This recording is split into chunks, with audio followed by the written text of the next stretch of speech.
52 weeks in. This is Dr. E's Open Seminars number 52. This is the 52nd. Yeah, boy. Now we do it with some energy. Yo, that's how we going. Okay, Kareen is here now. Yo, what's up, Kareen? How we doing? Now the team is all here. Okay, now we working. Now we working. Now we cooking. Now we really cooking. I like this. I like this. I like this. So, Dr. E's Open Seminar number 52. We be here every single Monday, same time, same place, 7 p.m. GMT, 2 p.m. EST. Bringing you that education for new generation. Kind of expertise usually have to pay through the nose for, sitting those dry ass lecturers with those crusty ass white men. But we bring you the education they don't really talk about. You know what I'm saying? The real ish. The idealist ish. The ish you thought we were going to get when you went to university, but that ain't what it turned out to be. That's what you come here for, you know what I'm saying? With your boy, Dr. E. How you doing? I'm your boy, Dr. E. Director and lead tutor at TBT. Philosopher extraordinaire, fam. All those things right there, fam. And of course, that's your girl, the great dictator, then, Tanzi. Vote for me in the dictator election. Only candidate running. Vote for dictator. Yeah, you got to vote for Tanzi. The only dictator running. That's how that works. That's how you win those elections. But in any case, so we have been here for a whole year, which is why I'm a little bit hyped, because it's been 52 weeks of this BS. 52 weeks of us trying to get this right. And it is stereotypical that we have to cut out and cut back in to make it work. But the point is, we're going to call that pre-production clips, and that's just what that is.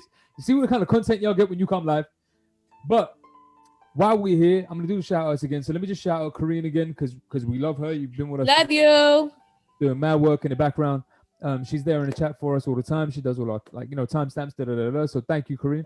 And of course, Missy, who does all of our editing post these seminars when we mess everything up, and she gets furious because the lighting ain't right and the audio ain't right and the internet ain't right, and then she's got to sit there. Well, we love you, Missy. I got to edit this, and then she can't find the clip because the copyrights don't work and YouTube's driving her crazy, and YouTube, and yeah, man, all of that. So we love you, Missy. Missy does all of that work. So of course you turn up for the live seminar on 7 p.m. GMT, 2 p.m. EST to do the real seminars with us, because we really build on together. And then of course you turn back up on a Saturday where you get the edited version of these seminars. Turns up on whatever time of Saturday I upload it.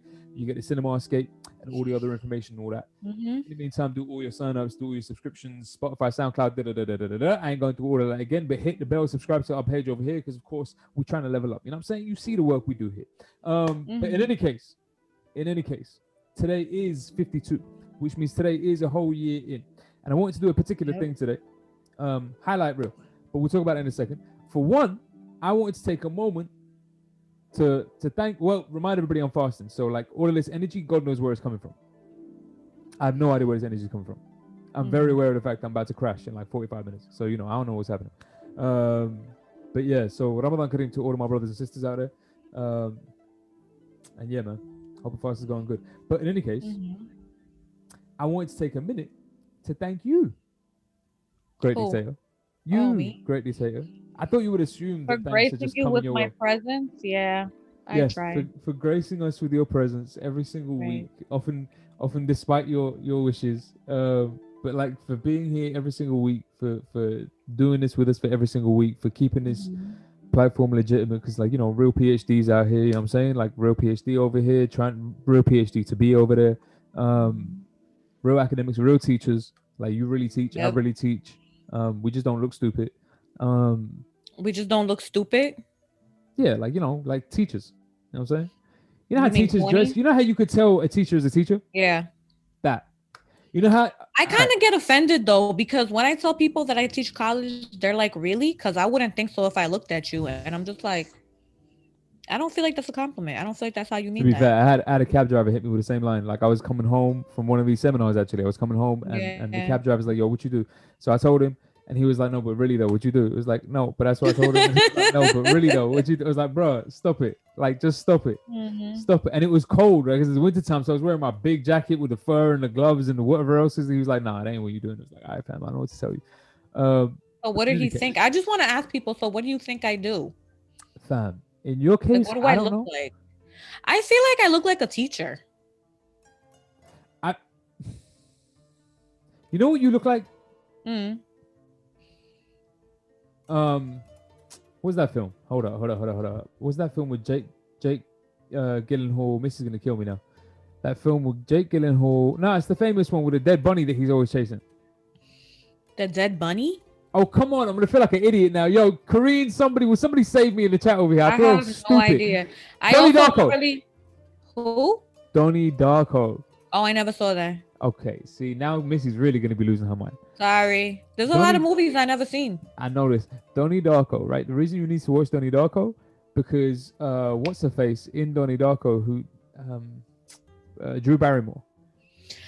Every time you talk about what I look like, it's always a Drew Barrymore character. Because first it was Drew Barrymore in that Boys in Cars movie. It's the same look. Because no. Let me explain. Because Drew Barrymore in Riding in Cars with Boys is a woman who wants to be like, academically inclined, and she wants to kind of a semi-academic job. She wants to be a journalist or something else like that. But her circumstances. She wanted to be a writer. But her circumstances in her life were a little too, I don't know, hood for that. Like, you know what I'm saying? She had a kid that ruined her life. Yeah. Something like that. Cool. Okay, so that didn't work out for her. But in Donnie Darko, she dresses, they've done her wardrobe in a very, very similar way to the older lady she becomes in Riding Cars with Boys. So the mother that she becomes when she's recounting the story with her son, they dress her almost the same way in the Donnie Darko film, except like I genuinely feel like and she's an English teacher in that film. I genuinely feel like if you watch that film and look at her, you'd be like, no, I could see myself dressing like that. I swear to God. I mean, I'm not gonna lie. When you told me about the Riding Cars with Boys, that not that I look like her, I don't look like her, but the look, when I saw it, I was like, oh, I see it. It's like a little bit trashy. This is all I'm saying. Like, I'm just saying, right? Like you could be a teacher, perhaps, or you could be like a hooker. We don't know. Suffice to say, I'm no longer your English teacher. They fired me. That's bullshit. Like the only good teacher here. Thank you. Yeah. Y'all heard it here first. So when your students tell you they don't feel like you're a teacher, you can't be offended. Here's you going, well, I kind of the aim. No, it's not my students. It's other people. My neighbor. Oh, I see. My neighbor, who's a crackhead, was like, I told him I was a teacher. He was like, really? You don't even look like it. I wouldn't even know. And I was just like, really? And I felt a little bit judged. The point is, I wanted to thank you for being here for the past 6 months or so, because this is your 6 month, not anniversary, but semiversary. So this is your 6 month semiversary. You kind of like halfway through your year, and you've been here for the whole ride and what have you, from the level up to the studio, to YouTube, to this new studio, whatever else, all the stuff that we've been doing. And you've been here for all of that work. So thank you. I wanted to thank you for the time you put in, for all the work that you put in so far in the process. We just no problem. You should really thank me for putting in this time to my eye makeup. I kind of should, to be fair, because this takes time. You put in a fair amount of effort when it comes to that eye makeup. I don't know if you dress like you do that much effort when we go out. No. This is what I'm saying. I feel away. Like you put more work into like this when we on the live than you do when you and I go out. Yep. When I leave the house, it's like eyeliner, too much eyeliner, eyebrows, something on my lips. That's it. I'm kind of feeling the way. But the point is, so the point of today though, besides the fact that I want to thank you for being here, I want to thank everybody else for being here. There'll be more time for that towards the end of the seminar. Besides that, what I thought would be really, really cool this seminar, this particular time around on 52, now that we are 52 in, is just to go over what we've covered, right? Like I just want to take a minute to go over the lessons that we've learned, the seminars that we've had, the ideas that we've come across, the debates and the discussions that were never really resolved, all of the things that we've kind of covered, all the ground that we've covered in these last 62 weeks. Because as I was thinking about it earlier on today, it's a lot. It's a lot. Like even on our lessons from literature sessions, right? So we've got one lessons from literature every month. Y'all know this by now, right? So y'all turn up for your lessons from literature. We pick a particular text or a particular book, and we talk about the lessons that we drew from that particular text. Cool. I went back over some of the text, fam. We've been over a lot. Like from fandom for the last couple of weeks, and will be for the next couple of weeks, to immediately before fandom was James Baldwin. Immediately before James Baldwin, I think we had or briefly before James Baldwin, I think there was Judith Jarvis Thompson on the abortion debate. A little bit before her, there was Hubert Dreyfus on the AI debate. A little bit before Hubert Dreyfus, there was Eduardo Galeano on Open Veins of Latin America. A little before, we talked about Galeano? Yeah. I don't remember this. Fam, I don't know if you were there for that seminar. I don't think I was. Because we've been doing lessons from literature from almost off rip. Yeah, okay. So yeah, I wasn't there for that one because I would remember that. we did a whole thing. This is what I'm saying. We might have to redo Galliano because you weren't there for that. So like, I'm down to have another Galliano conversation. But just in terms of the text that we've covered, like that's a lot of information in the space of these last 52 seminars. So I felt like having spoken to like a few other people and whatever else, we might take today just to kind of go back over some of the key points or the highlights, the highlight reel from the last 52 weeks of seminars that we delivered and the knowledge that came with that. You know what I'm saying? Because, you know, we're delivering like, you know, knowledge gems out here. I don't know what to tell you. So, but while I'm going back through this, is there like I don't know, you feel like there's a particular highlight reel that you want to mention just off rip? Is there a thing that just stuck out for you for these last 52 weeks? Or in your case, 26 I mean, weeks? I like what we did with the Black History Month series. I thought that was good. But that's what we're talking too much about race. We're too race oriented. Well, I don't agree with that. I like talking about race. But I like the Black History Month series that we did. Well, we're doing that. I like what we're doing now with Fanon, and I like that. So the idea was to begin with Fanon, but to keep going in this vein and talk about like the colonial stuff, you know? Right. And so I'm excited to continue that conversation because there's other people that we can read. Actually, I'll tell you what. Hold on. Before we even get into the highlights from the last 52 seminars that we've gotten into, can we just take a second to get into the highlights of you? Because we ain't done that. Nah, for real, we ain't done that. For all of your great dictatorial qualities, right? And I know you're the only person on the ballot, so like, ain't like you could lose this election. But the point is, nobody Putin knows style. Right, but we still don't know what your platform is. At least with Putin, we know what the platform is. Like, you know, you know what my platform is. I say it every time. Take all the wealth and make it equal. That is actually your platform. That is actually your only manifesto promise. That's it. I don't see what's wrong. It's your single policy party. It's just one policy. It's like, but just like crazy. But okay, like so I wanted to get into a highlight reel of you. We might get into a highlight reel of me, but I feel like, you know what I'm saying, I talk about me enough. But a highlight reel of you, in terms of your work. Like, I'm genuinely interested, and I feel like we're at this point now where people have been listening to you for 6 months and nobody knows what it is that you do academically speaking and what your neither do I. No, but like what your interests are in terms of academia, you know what I'm saying? Like what it is that you give a crap, like why do you academia considering we diss it all day? Right. So I teach at a community college. I teach both undergrads and high school students. And right now I'm teaching sociology. I'm in a social psychology program. I'm teaching sociology. I previously taught psychology. I prefer sociology, but I can also do psych. And in terms of my work, my research work, so I'm writing a paper right now, a paper that I was complaining about earlier. But I'm writing this paper on ideology, which is a huge topic and stupid of me to take it on like this. But don't say I didn't say that. But yeah, I know. But I was also, the thing is, I was very and still am very ill prepared for a PhD program. Yeah. When I got to this program, I didn't know how to do research. I'm still struggling with doing research, which sounds ridiculous because the PhD program is all about research. But this is just what it is. I don't know what to do. So being that I was so ill prepared and I had to come up in my second year, I had to come up with a research project that I was going to do before my dissertation. And I honestly didn't know what to do. And I switched it 1,000 times. And then I was like, you know what?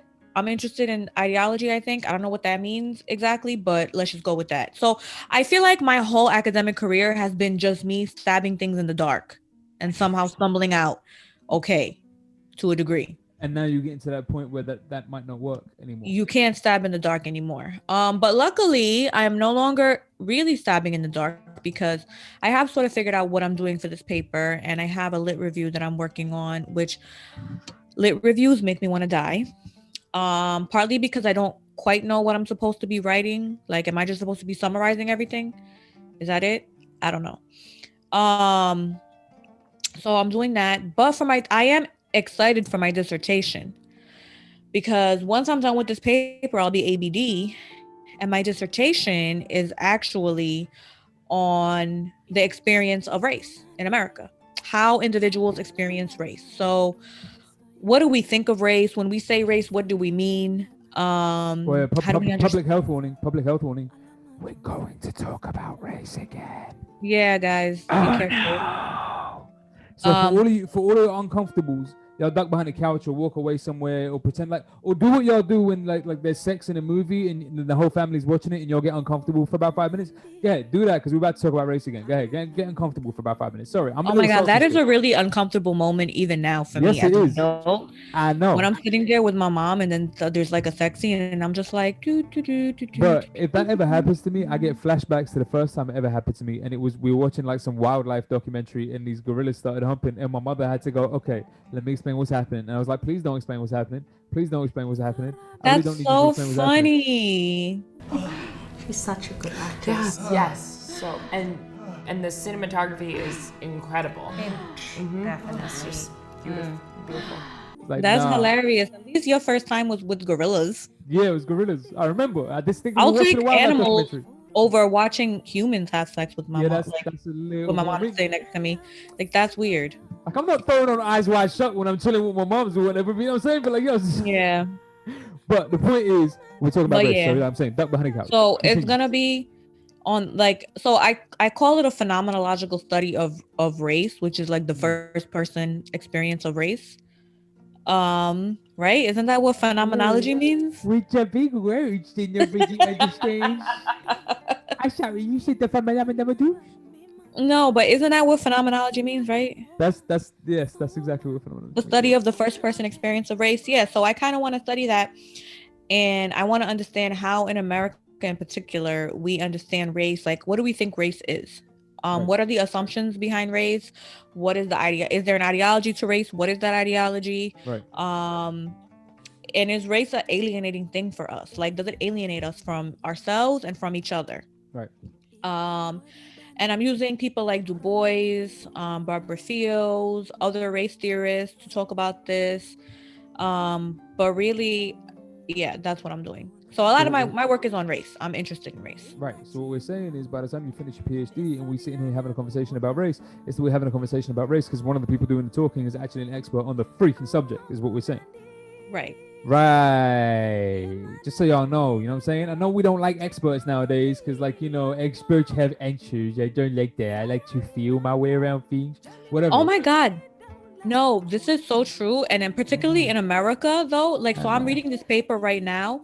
So it's one of the most important papers that was written in social psychology on ideology. And the author is talking about ideology in terms of liberal conservative splits. Right. And he's talking about like Republican and Democrat or whatever. And what you gather from that paper is that this was written in 1964, I think.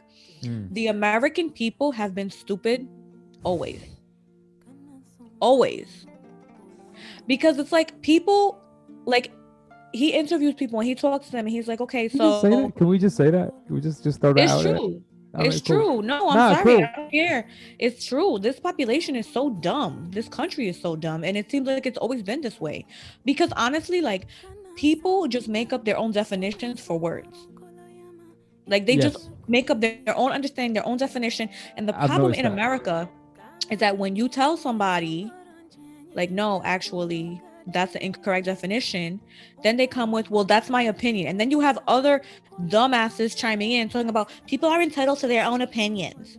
This is not a matter of opinion. It's like in America, we think everything is an opinion. That's it. Like, there's no reality. There's no facts. Everything is just an opinion. Like gravity. Like at some point, people like, that's not an opinion. I gotta be honest with you, man. I don't feel like I'm on the ground, to be honest with you. I'm like, is it really the ground, man? I can't. I really have no patience for this population, honestly. Everyone's so dumb. Are you speaking English? Because I've got no idea what you're saying. I had an issue like this in class with a student last week. Like what? So we're talking about gender, and we broke down the difference between sex and gender. Sex is biological, male or female. Gender is a social construct, and there's the gender binary, man, woman, but there's a million other genders, right? Right. So we're talking about this, and this one student chimes in and he's like, there's only two genders. I'm like, excuse me? What do you mean? No, there's only two. And he was so like he just knew, like, he was so sure of himself. And I was like, okay, let's go back and talk about what we just talked about. So do we understand that sex and gender are two different things? He was like, yes. I was like, cool. Do you understand that gender is a social construct? Yes. Okay, so if you understand gender is a social construct, which means it's constructed by society and changes from time and place, then how can you say there's only two genders? Because it is only two, because male, because you know, X, Y, and Y, whatever the chromosomes are. And I'm like, okay, once again, sex. We're talking about sex. That refers to sex. It does not refer to gender. And then other students, well, I think what he's saying is this, and they try to explain it to me, and then they're like, I think it's okay if he has his own opinion. First of all, this is not about opinion. Like, I have no patience for this crap. No, me neither. So I just kept asking him questions. Like, if you believe gender is a social construct, and if you understand that gender and sex are two different things, then why can there not be more than two genders? Why? He can't answer. Because he hasn't got an answer. He doesn't have an answer. But this is the problem. Has a feeling. You have a feeling. And in America, only feelings matter. That's increasingly becoming the case over here. And I feel like increasingly everything that we're doing is geared towards frustrating and annoying the majority of the audience I'm trying to talk to, right? So like for y'all out there listening, sorry. But the fact of the matter is that increasingly people want to feel like their opinions are validated by virtue of just having it. I mean, this is why we've had this conversation a million times before, but this is why you don't play chess with pigeons. Yep. You know what I'm saying? Because they're going to shit on the board and walk away like they won. And the thing is that when you press somebody on this and you're like, okay, you need to make it make sense. It's what I said to my student. I was like, you are welcome to believe whatever you want, but you got to make it make sense. Yeah. So make it make sense. Explain it to me. But that's it. And then people look at you like, oh my God, you just want everyone to believe the way you believe. No, it's not a matter of opinion. But certain things are facts. Anyway, so this brings me to let's start this highlight reel, right? Because this brings me to where we started this. So all of 52 weeks ago, a little bit more than 52 weeks ago now, because we had breaks and whatever else, but almost 52 weeks ago, we had our first seminar, and it came off the back of some letters and some requests that I was getting from some students' parents, basically, right? So coronavirus had just happened, the lockdown had just started, people had been told to stay home, schools were closed, yada yada yada yada yada. And all these parents are like all kinds of like panicked and worried about what their kids are going to do just stuck at home all day long. So I got all of these letters from these parents telling me if there's something I could do to provide their kids with some kind of like meaningful education, either over Zoom or what have you, on a regular basis. So they ain't like, you know, they ain't bored just watching YouTube all day. And I figured, well, if they're going to be on YouTube anyway, we might as well be on YouTube. Yeah, makes sense. I mean, if you're going to be on, I'm not going to get you off of YouTube. Because even if you are on Zoom, you got a phone. You know what I'm saying? I ain't going to get you off of YouTube. But if you're going to be on YouTube anyway, I might as well be on YouTube. So we started back then dealing with that. And the primary concern back then was the issue of people's feelings of isolation and people's feelings of loneliness and people's feelings of anxiety and people's feelings of concern and worry and what have you in light of the lockdown. Now, I will say this. First and foremost, let me say this. Nothing at all that I'm about to say has anything whatsoever to do with people with genuine mental health issues. That's a real thing, and those are real people who have real concerns and should be treated as such and taken care of accordingly. Like, that's a real thing. So people with genuine mental health problems, whatever they may happen to be, however severe or not severe they may happen to be, those are real concerns that have real means of being dealt with by real professionals. I happen to not be one of them. Like, I'm not a professional who knows how to deal with mental health problems. That's not my thing. It's not my bag. I'm a teacher. I'm a good teacher, but I ain't that kind of teacher, you know what I'm saying? But the point is, so for those people, this has nothing to do with that. But for everybody else,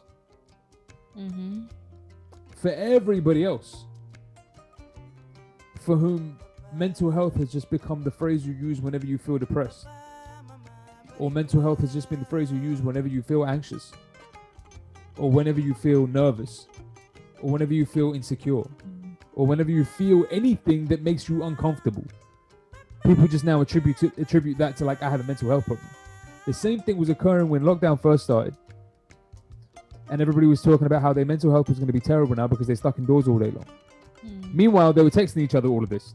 They were DMing each other they were tweeting this to each other. And I'm like, all right, wait, when you said lonely, what did you mean exactly? So. No, but I understand, because there's a difference between like texting and social media and actual human contact. Facts. There's a big difference. Facts. Yeah. Totally. There's a massive difference between that. And I can understand the desire to want to be around people and to spend time with them and whatever else and engage in that particular fashion. I totally understand that. But it's not as though, it's not like, to me, it wasn't one of those, oh, woe is me situations, because life has punished each individual person. There was a collective thing that we were all dealing with. Right. We're all in lockdown. And we're all in lockdown because there's a virus floating around that has no prejudice. Right. That gives no damns whether or not you're white, black, male, female, tall, short, whatever else. It's going to affect you regardless. Like the degree to which you're harmed by that infection and the degree to which your local healthcare system will take care of you might be determined to some degree or another by your race or your gender or what have you. But or your economic status. Or your economic status. But the actual virus itself don't give two whatevers. It's going to affect you whatever, like, nevertheless. And so what caught me about this is like, all right, but cool, but nobody's like not seeing each other because, oh, woe is you. You've been trapped in your home and, you know, you can't. No, we're all in this collective experience. And more than anything else, there are a large number of the population for whom they can't be trapped at home, for whom they have to be on the front lines, for whom they have to be in the hospital. They have to look after people. They have to take these risks. And a lot of them died. Some other job that's essential. Some and other they get essential paid job. Nothing. Like grocery store workers. Right. All of that stuff. So for me, the immediate concern was to try to put our kind of broad sense of anxiety into some kind of context, which is, I felt like all of this was being amplified by social media anyway, but it needs to be set into some kind of context. I started it off with, so I don't think you were there for that seminar, obviously, because it was the first one we ever did, but I started it off with a quote from Jean-Paul Sartre, which was, if you're lonely when you're alone, you're in bad company. I'm gonna run that back. If you're lonely, we do the battle rap. Run that back. If you're lonely when you're alone, you're in bad company. Now, I don't wholeheartedly agree with that sentiment, but the idea is right. Like, I don't completely agree with what he's saying, but his idea was right. The implication being that, like, you know, at some point you're supposed to be comfortable in your own company. You're supposed to be like, all right with that. All right with isolation. At some stage in the course of your adult life, you're supposed to be okay with the idea of being alone for long periods of time. Yeah. Because, I mean, well, here's the other side of it, is that large portions of the human population do spend a lot more time on their own than we tend to. Like, we tend to clamor for each other because we live in cities and in larger towns and what have you. So we're around each other a lot of the time. We clamor for each other's attention, and we're always checking each other on Instagram and social media and whatever else. But there's like whole societies, fam, like massive portions of the human population across the planet for whom that's just not an option, let alone a desire. Like, I just live a far distance away from anybody. I mean, I lived in Spain for 6 months, right? And in Spain, I was a good, 30-40 minute cycle ride away from the nearest neighbor. Same thing was true when I was living in France for 6 months. It's like, okay, I had one next door neighbor, but beyond her, there was like, you had to drive for 15-20 minutes to the nearest town, and that was it. So it's not like you could get much human contact. Like, that's just what that was. Now, granted, those things were out of choice. I'm not comparing it, but there are situations where it's not out of choice. It's just what it is. Like, you don't have like regular human contact like that. So in terms of like this whole concern that, like, okay, so now coronavirus and we're being isolated and I'm panicked and what happens to my mental health? I was like, bro, you need to calm down. Like, you need to calm down and put this all in context. Plus, this was a method of like trying to kind of cope with that. But you missed that seminar, and I know you feel terrible that you missed that seminar. Obviously. Because like, you feel like you could have done so much to help with that seminar. Of course. All right. So the other one, you look at you. Of course. The other one that I felt like was important to us, or was important to me in any case, was the seminar on education as self-mastery. I called it education. You know, there's a Greek term for it. It's called paideia. Check that out. Paideia. What does that mean? I don't even know. I don't know. Okay. No, but it's the ancient Greek term for education. It's what they used as the word for education, but it means self-mastery. So the mastery of the self, right? And we talked about the Cave Allegory. You know the Cave Allegory? No. How do you not know the Cave Allegory? Not that kind of academic. Tell me.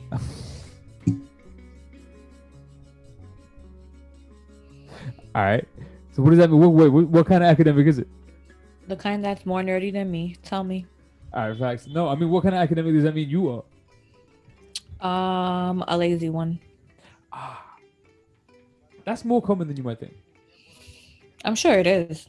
That's probably the majority. The difference is the lazy ones tend to bullshit and pretend like they're not lazy, but I just let everyone know I'm lazy. That's true. That part is true.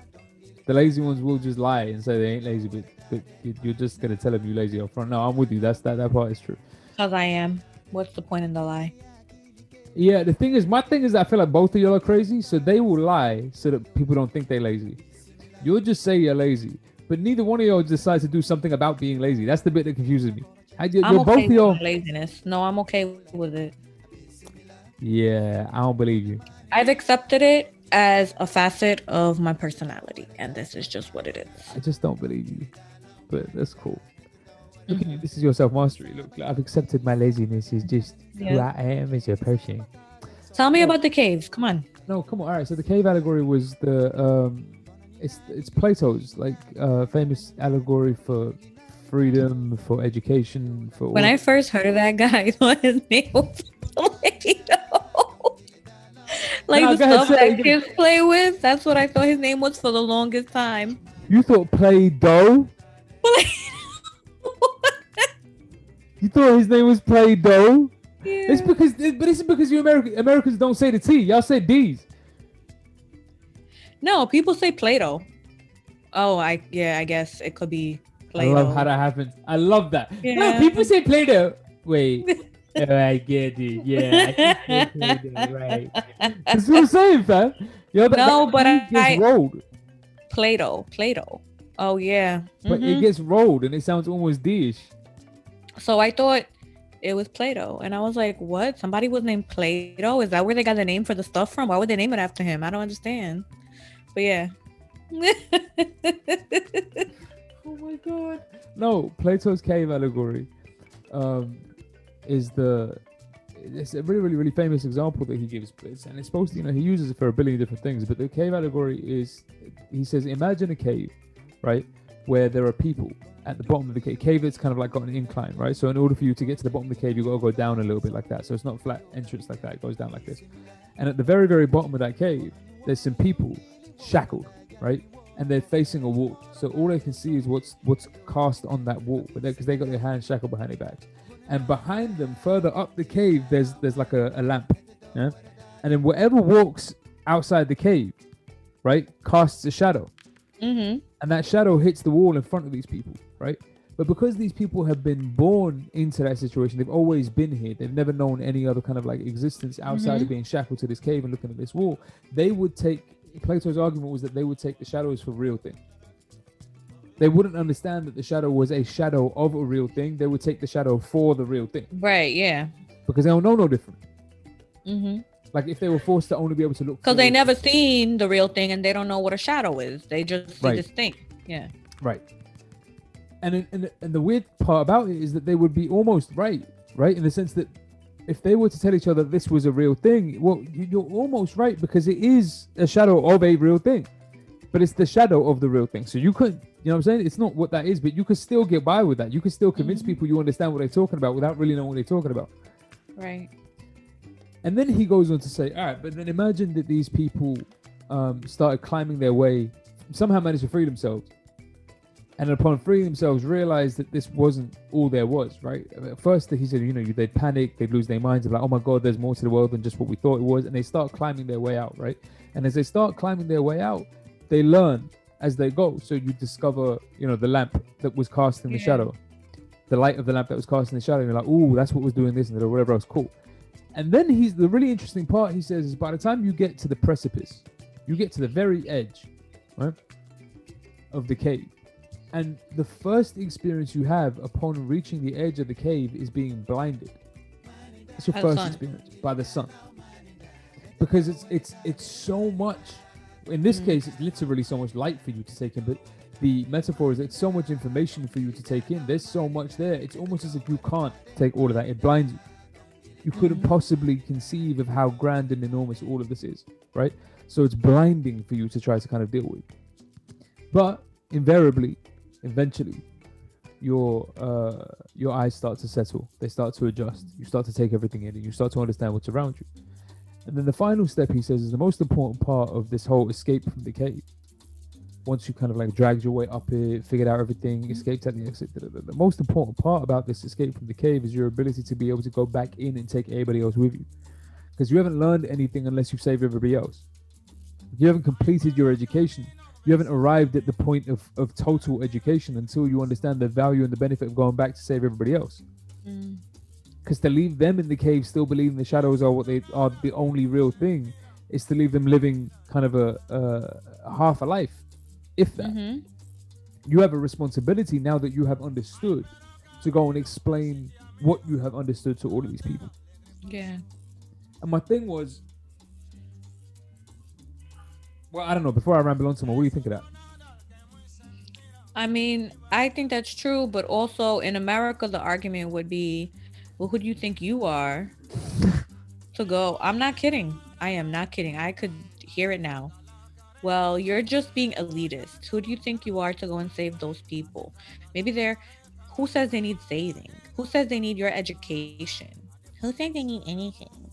So they're happy looking at the shadows. I don't make these things up. I just report what I see, man. I just report what I see. I'm telling you. Listen, I believe you. It's not that I don't believe you. I believe you. Yeah. I find it horrifying, but I believe you. But then also, you have to care about other human beings in order to want to go and show them what you've learned. That's true. Well, in America, we don't care about anyone but ourselves. That's true. And there's an implication. You're absolutely right. And there's an implication in what Plato was trying to. He didn't drag it. He doesn't pull it out. But there's an implication. What he's saying is that part of the process of your learning is care. Yeah.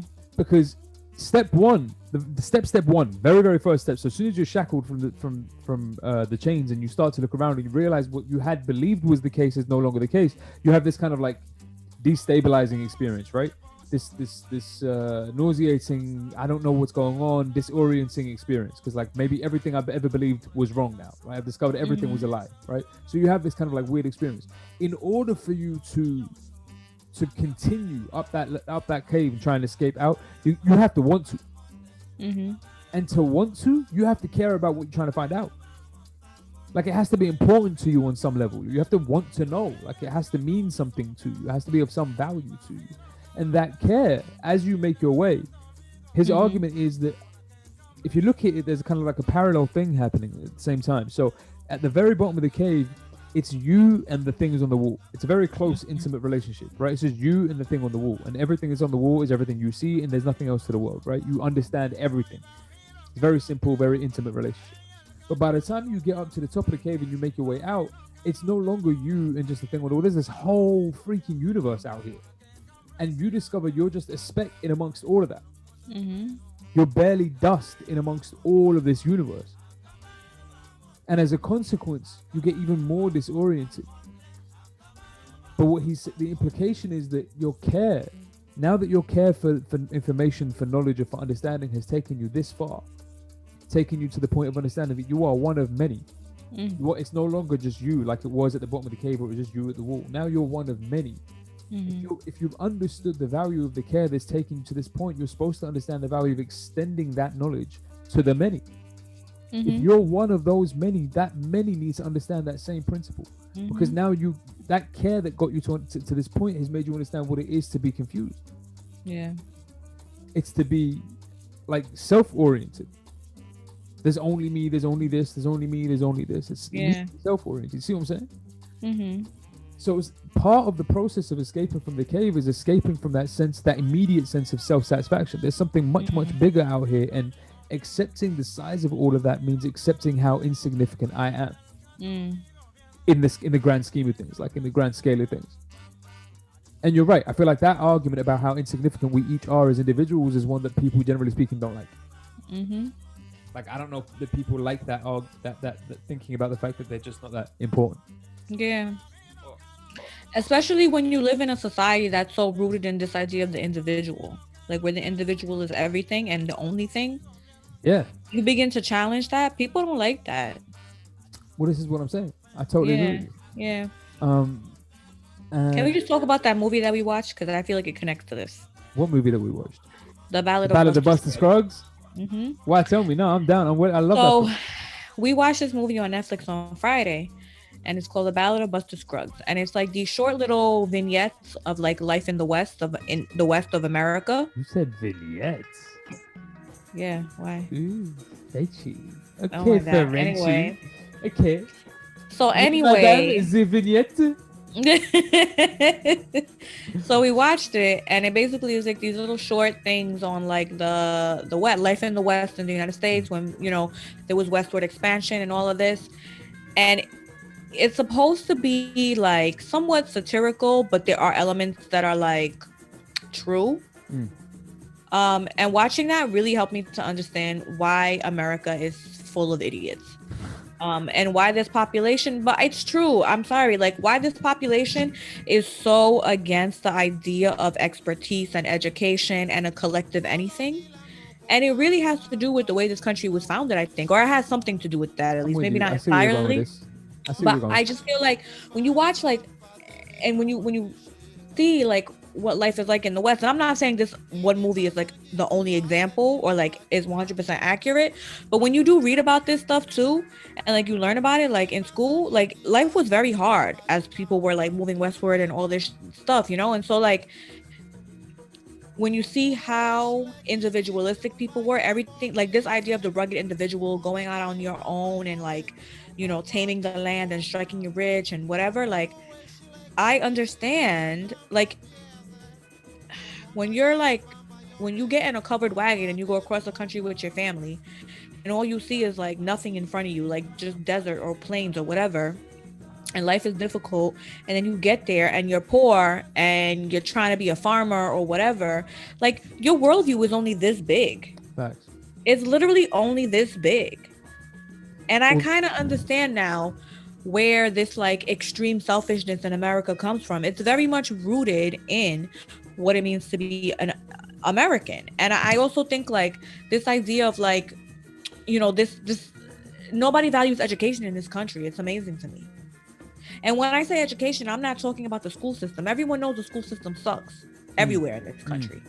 But I'm talking education is something different. And people do not value education. They do not value teachers. And the way that teachers are treated is a great example of this. Like I always think about how when I go to other countries and I tell people I'm a teacher, the amount of respect you get. Mad respect immediately, yeah. But here, nobody cares that you're a teacher. Because here they calculate, when you say teacher here, what that means to them is, oh, so you're like down here on the pay scale. Right. That's all that matters, because America is really just the land of money. Money and nothing else. Money and the individual, and that's it. And so I don't know, I feel like watching that movie really helped me to put into context why Americans tend to be the way, why American society is the way that it is, and why people are so messed up in this country. Like this country's crazy. No, I feel like you're right. I think you're right. I think like we talked about this in one of the old seminars, and like I told that story time, but I told that story about the time that we went to go and visit one of your aunties, and the dude that was there, like let's not air his name out, but the dude that was there, right. And we had this exact conversation with my man's over there about rugged individualism. And about this idea that he was like, you know, what, isn't it a good thing that we're trying to discover new things on our own? And even if they have been discovered before, doesn't it, you know, it's never been discovered like this? And isn't it a good thing that you're doing this? This is the Columbus mentality. How did Columbus discover anything when people were living here? Well, because Americans, and particularly white Americans, but Americans in general, tend to think that everything that they come up with is brand new and the most interesting thing on the planet. This is like the most important thing, and everyone should know about this, and it's just ridiculous. That part, like if nothing else, one of the obvious values, and I think we mentioned this before as well, but it's in that book that I've quoted a few times in these seminars, but the Hagakure, which is the way of the samurai, right? So it's this book written by I'm gonna forget his name now. I'm not gonna say it because I'm gonna forget his name. But Korean, if you want to look that up and let everybody know. But yeah, it's the Hagakure Yamamoto. I want to say somebody Yamamoto, but in any case, the point is, so in that book, there's this quote that I've mentioned a few times before, talking about the value of relying on other people's education, right? So on the value of basically learning from other people, or from turning to a teacher, or from a master, or from a book, or from what have you. The value of benefiting from other people's wisdom. The way they compare it is, they say it's like the difference between a tree with many roots, like that you can draw on a bunch of different information that's grounded in earth and in history, versus a stick versus a tree that's just been stuck in the mud. And that's you. Like when it's you just trying to figure things out for yourself, and I'm trying to be me, and that's you just stuck in the mud somewhere, and that's it. But a tree, like a rooted tree, is one that feels confident and capable to be able to call on the intelligence, the knowledge, the wisdom of what came before it. Like there's this quote, I've forgotten the name of this other guy too. I'm really terrible today. I don't know what's wrong with it. It's the fasting, you know what I'm saying? Don't judge me. But it's there's a quote from a Buddhist monk, a famous Buddhist monk, who says, he says, you must learn no matter what, even if you are sure you won't live until tomorrow. Learn no matter what, even if you're sure you won't live until tomorrow. Because his argument is that the benefit of what you have learned extends, I mean, granted they're Buddhist, but it extends beyond what you think of as your own life. And there's a logic to that, in the sense that insofar as you don't really understand when your life will end, what your life means, what its purpose is, where it came from, what you're doing here, what any of this stuff, then surely it's not unbeneficial to continue learning, given that you don't know what's about to happen after you die anyway. Right. There is surely nothing other than the single purpose of the present moment. A man's whole life is a succession of moment after moment. If one fully understands the present moment, there will be nothing else to do and nothing else to pursue. If you don't know, then why not take the time to learn anyway? Like, well, you ain't losing nothing. I think most, at least I will say most non-Western societies really put an emphasis on this, on knowledge, the importance of knowledge. I know in Islam it's the same thing, you know, knowledge is like the thing. I mean, the first thing the angel Jibril said to Rasulullah was read. Right? So it's like there is this emphasis in other cultures on knowledge, on the importance of knowledge and of expanding your horizons and your mind. But in America, we just don't do that. It's not something that's pushed. Most Americans don't travel outside of the US. And it's not only because we can't afford it. There are some people who can afford it. But many people they go to Florida every year. Yeah. Like that's their vacation. I'm just like, really? You're right. You're telling the truth. That's I just read an article about written by some guy who he's like, you know, every year for our family vacation, we go to Orlando, we go to Disney World. We're avid Disney goers. Every year, this is what we do. First of all, you don't get bored. Yeah, man. You don't get bored. You don't want to see something new. And so his whole article was complaining that he's doesn't like Disney anymore because wokeness has destroyed it, because they're trying to be too politically correct, and you're taking away from my experience. And then he goes on to say, I am a conservative Republican, as if anybody had any question about that. Yeah, like we were all unsure what you were before, and when you started, we know, bro, we know. But it's just like that article to me, when I was reading it, I was like, this is the most American article I have ever read. But I agree with you. But it's the most American crap. What you're saying in terms of this rugged individualism, this thing that's uniquely American, I think what you're saying speaks to the point that we made in a previous seminar, just to continue the highlight reel, and stuff that you and I have spoken about on these seminars mad times before, which is to say that there's this conception of the self that's rooted in Western ideology, Western philosophy, Western ways of thinking, just full stop. That the way we think over here, the way we think in the United States, in the United Kingdom, in Europe and what have you, there's a way of thinking, there's a way of looking at the world that has this weird view on the self that abstracts us, that kind of disengages you from the matrix, the matrix of meaning that makes sense of your entire life. I feel like the thing is, in Western society, the self is everything. It's the beginning. Right. It's the center of everything. Right. Whereas in other societies, it's like, no, it's not the self. The self is not where you begin. The self is not even real in some society, like in some philosophical, like, you know, whatever. So yeah, it if you doesn't happen exist. to be an Indian, for example, just so everybody knows that we ain't just harping on about Hinduism and Buddhism, Islam and Buddhism, but if you happen to be an Indian philosopher, for example, you know very well that some of the oldest texts in Indian philosophy, some of the earliest texts in the Bhagavad Gita, some of the earliest texts in Indian philosophy begin with the acknowledgement of the fact that duality is an illusion. There is no I in something else. It's an illusion. There's no you in something. There's no two things. There's just gibberish. If there's two things, it's because they both exist in the same place. Yeah. And I feel like even somebody who's a materialist, like who doesn't believe in religion, who's like a diehard materialist, like that even makes sense in terms of materialism. Because if you think about it, humans are social creatures. We need each other. You cannot survive by yourself. Like you can't. It's impossible. You know? You need to live. This is why most of human society, we've lived together in groups.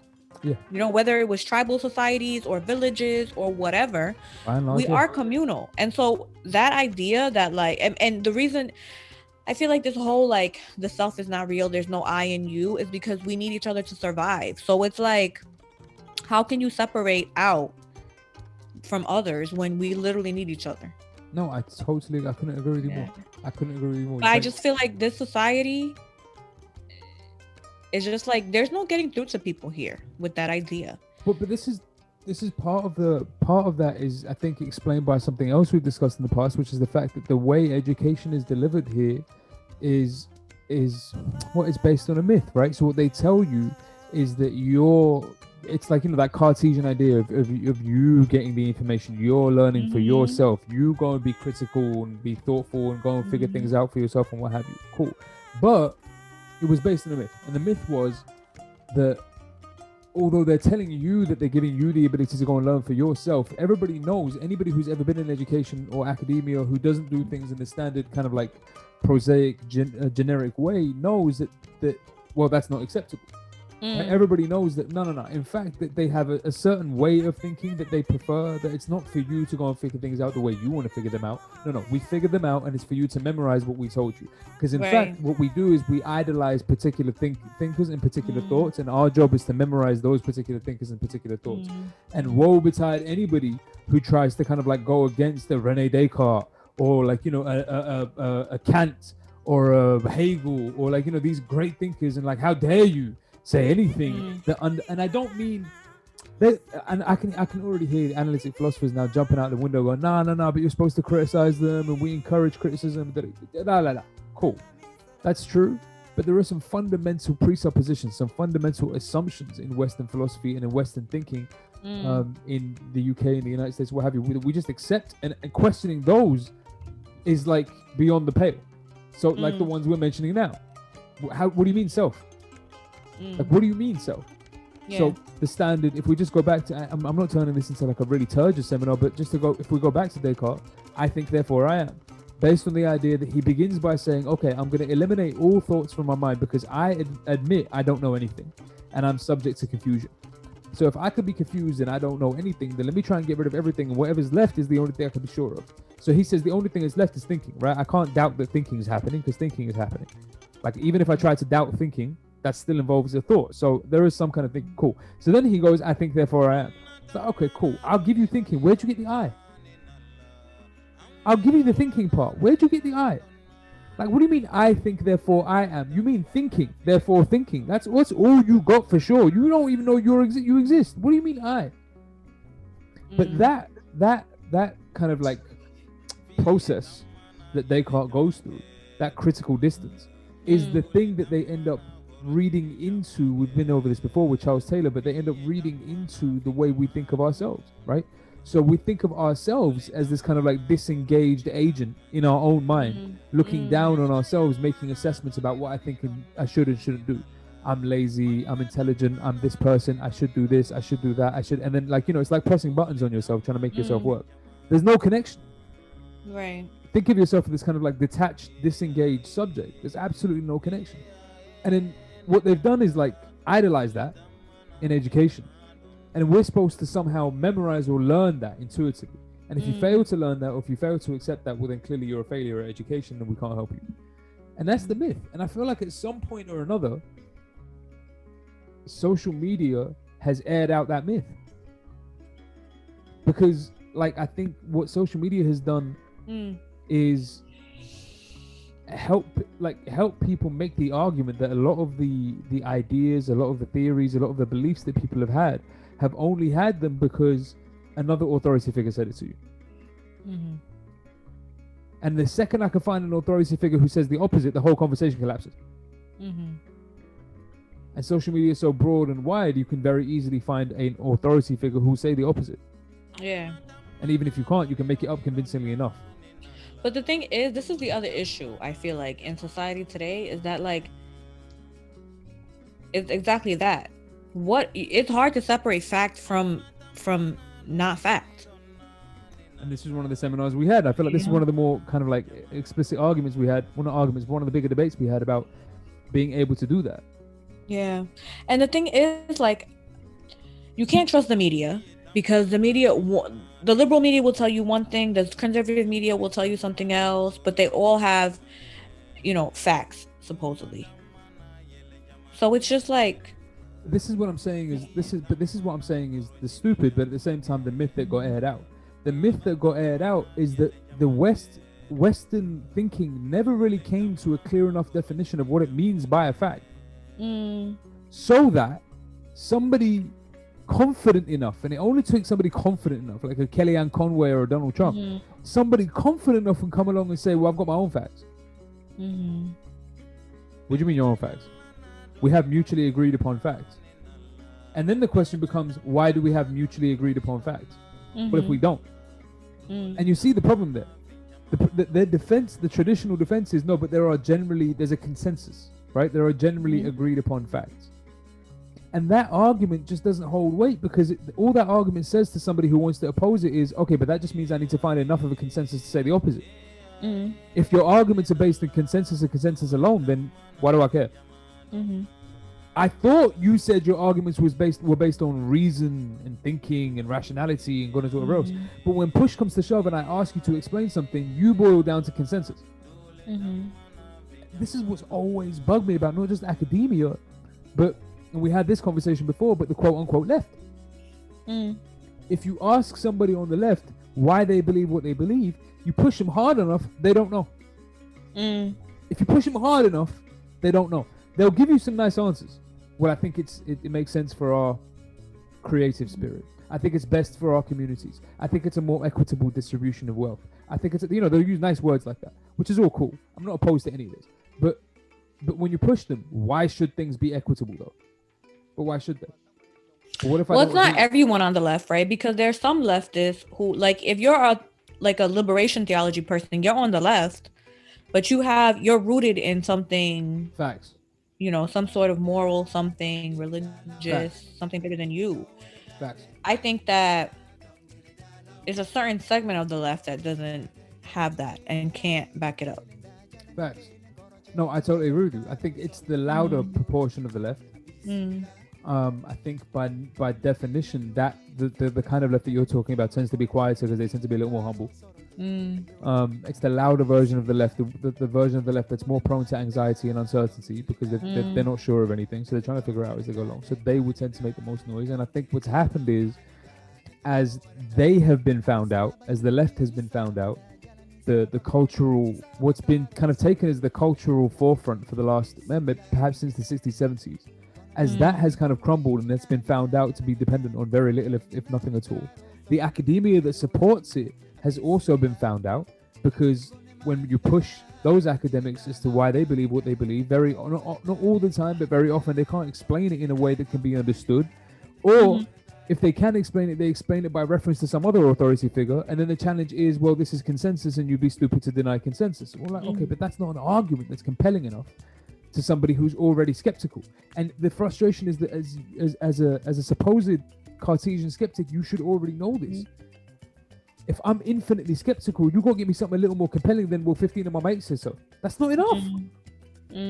So they got found out too for selling the myth of their kind of education and their kind of academia the entire time. And because they both got found out, what ended up happening is that, at least for me, social media ended up filling the gap. They filled the knowledge void. Yeah. So what happens now is everybody has an opinion.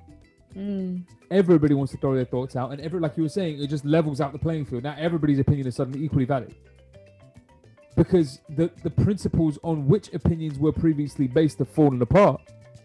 So now you can just level it out. Every opinion becomes equally valid.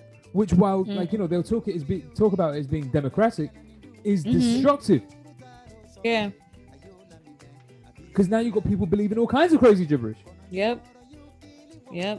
Like you genuinely have somebody in government, and I suspect we have somebody similarly stupid, but I don't know about it. But you genuinely have somebody in government who actually believed that there were these Jewish-controlled lasers in space that were the cause of the wildfires in the United States last year. Oh my God. I'm not making this up.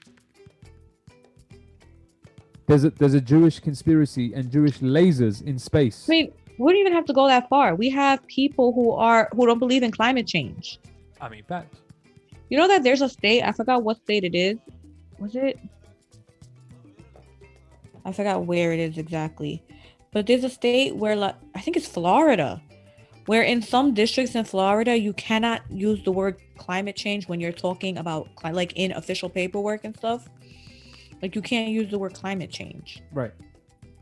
This is ridiculous. It's insane. It's absolutely insane. And then if you challenge people, everyone's entitled to their own opinion. Oh, I hate that. I hate when people say that stupid shit. This is my point. And then what ends up happening is that because there's this over dependence on social media, just to give you a sense of what I mean as to how destructive this can be. But it's a schizophrenic platform in the sense that you've got mad personalities and mad opinions trying to be as loud as they possibly can, trying to draw as much attention as they possibly can. Nobody with any expertise and information, unlike yours truly right here today, though. What's up? Okay. But in any case, no. But the point is that what ends up happening is that you end up with these contradictory messages, and people believe both, right? So on the one hand, there's like there's a YOLO type Instagram, social media drive, right? This kind of live your best life YOLO type gibberish. Cool. But on the other hand, it's like you only live once, do every stupid thing you can think of. Right. Live your best life, all that kind of all that kind of ish. On the other hand, the same Instagram account and perhaps even the same user will be looking up other Instagram profiles or other social media profiles talking about your affirmations, about how, like, you're supposed to be at one with yourself and you're supposed to be at peace and you're supposed to find your all that kind of gibberish, and you're supposed to kind of like understand the depth of life. And how are you supposed to do both these things at the same time? I don't know. By the same time, if it's not the YOLO and the affirmations, now you got the whole kind of like, what is it, the stay woke drive. Now you got to stay woke all the time. But wokeness is you're only woke if you fit into a certain box. No, true. But you're supposed to stay woke all the time. You're supposed to be aware of everything that's going on so you can stay woke and not offend anybody and not say anything that's too off or whatever else, and make sure your political correctness is up and all that kind of stuff. But by the same token, you're supposed to be out here protecting your peace. So now you've got people on your Instagram feed talking about how they don't want to scroll through all of these shootings and all these dramas because they're out here protecting their peace. And I don't want to deal with all the patriarchal toxicity because I'm trying to protect my peace. But at the same time, you want to stay woke. So you got to be up to date with all of that stuff because you got to stay woke. Like, you see what I'm saying? You can't do both these things at once. You can't YOLO, live your best life, protect your peace, do your daily affirmations, stay woke, and all of this other gibberish at the same time. All while figuring out contouring on the latest YouTube channel. Like, what are you doing with your life? Yeah. It's schizophrenic. Meanwhile, the issue is that because you've got a whole audience out here who's lost faith in the traditional means of understanding, because the traditional means of understanding has been lying to them this whole time, and they ain't got nowhere else to go. They've lost faith, so they go drawing all their information from all of these sources. Yep. Baffled. So, I promise I'm gonna wrap this up. Like, you looking tired enough. It's crazy. So, this is what brings me to us. I'm saying the importance of Bildung, bro. You know what I'm saying? The importance of what we've been doing for 52 weeks. The importance of Bildung to be able to cope with this new set of parameters, to cope with a new world, to provide a new means of understanding education so that we know what it is that we're doing, right? So where education has traditionally meant just digesting and memorizing the information passed down to you from some other authority figure because they told you to. What we're trying to do is get people to understand their roots, and and the matrix of meaning that surrounds them and gives value to their experience through and by themselves. Very importantly, through and by yourself. They have to understand, go through a process of understanding what it is for you to be you, where you are here and now in this particular place at this particular time, and what that means in order for you to be able to understand and educate yourself properly. It's exactly like the guy in the cave. It's not just enough to climb up it. You got to figure out what you're doing on your way. Otherwise, how do you know what up is? Right. You have to know that you've been trapped all of this time. You have to have the will and the desire to want to free yourself. You have to have the compassion and the empathy and the care, like you were saying, to want to go back and free everybody else. Which is why you can get 2 PhDs, PhD and a PhD to be over here doing what we do every single week. So look, in any case, I'm going to wrap this up because you're falling asleep and I need to break my fast. But I just want to take 2 seconds. Just 2 seconds, I promise. I just want to shout out the whole village, right? The whole village. So I'm not going to go through everybody by name, obviously, but all of the entrepreneurs that we work with, all the businesses that we work with, whether that's the Beauty by Willis or Top Pocket Media or Project Rewild or Shendao Silent Films or The Suit Group or Crib de la Freak or Culture Barbers or like all of like everybody, right? Or Warm and all the mentorship they do, everybody, all the businesses and the entrepreneurs that we work with. I want to shout everybody out for all of the support that they've showed us up until now and all the support we will continue to show them going forward because it's about Bildung together. And then for all of the artists who've been working with us and supporting us in everything that we do with respect to TBT Sounds. And of course, DJ Reluctant, who stays mysterious. Don't want nobody to know who he is. Don't want no one to know who That's a great word. That's a great name for him. He's DJ Reluctant, bro. Everybody knows DJ Reluctant, bro. He ain't trying to be here. It's DJ Reluctant. Like, I'm just here because y'all need me. I'm going to leave as soon as I'm done with this set. DJ Reluctant. But nobody knows who DJ Reluctant is. But in any case, stay mysterious. But obviously, we've got to shout out DJ Reluctant for everything that he's done because we just hit 2 years on TBT Sounds as well. We've had 2 years worth of mixes for that. That was this Sunday. So love to DJ Reluctant. Love to all of our artists. And there's like over 80, 90 of y'all out there who've been supporting, who've been doing what they do. So I'm not going to go through their names because I'm going to forget all of them. And I'm not trying to offend everybody. But all of you, much love to everybody who does all of that. Everybody who's been supporting beyond that, all of our students, of course, all of my students, all your students who've been supporting that way, everybody who's been helping us out with merchandise, Kareen, obviously, Missy, obviously, we love you.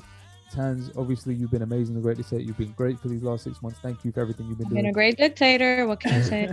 My man's over here, Niali Gandhi, whose studio I get to use every single week. So much respect and love to him, of course, and everything he does for the studio time that we get to put in over here. So all of that. And last but by far not least, all of y'all, obviously, who've been with us from day one, who's kept with us, who's been following the progress, following what we're doing, following the progression, understanding the mission, understanding the goals, building the village together. Watching. Facts, man. Thank you for watching, learning with us, catching some of the gems that we be dropping, of course, all of that, checking out the fire lineup. Does anybody ever ask us questions? You guys gotta ask us questions. Yeah, man. Hit us up with questions, of course. DMs on here, Instagram, wherever the hell you like. We everywhere. But in any case, we will be back. Now, there's a question as to whether or not we're going to be back next week or if we're taking a little bit of time out to set ourselves up. But I feel like we'll figure that out and I'll let everybody know. What do you think? Yeah, I mean, I'm good with anything. Cool. So let me figure that out and then we'll let everybody know as to what's going on in terms of whether or not we're going to be back next week. But we will be back soon. Whether or not we're back next week or the week after that, we are certainly going to be back soon, doing the same stuff we do every single week, every single Monday, 7 p.m. GMT, 2 p.m. EST. You know what it is. It's been Dr. E's Open Seminars, 1 year in, fam. Education for a new generation. The kind of expertise you usually have to pay through the nose for and those dry ass lecture theaters or those crusty old white men, but we bring you that education. They don't talk about the real ish, the idealist ish, the ish you thought it was going to be when you went there, but it wasn't that and you come here for that. I've been your boy, Dr. E. That's been your girl, the great dictator Tanzine. You don't know what it is by now.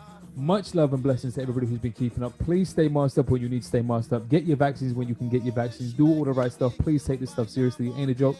And in case anybody had any doubt or any misgivings or any uncertainties about where we stand on this, Black Lives been matter, Black Lives still matter, Black Lives will matter. That's just the way it is over here. It's just always what's going to be. Anybody who disagrees, I speak to you no time, never. Love for the 1 year Dr. C Open Seminars. We'll be back for a whole nother year. Peace. Right. Blessings. Thank you, guys. Take care, y'all. One. Bye.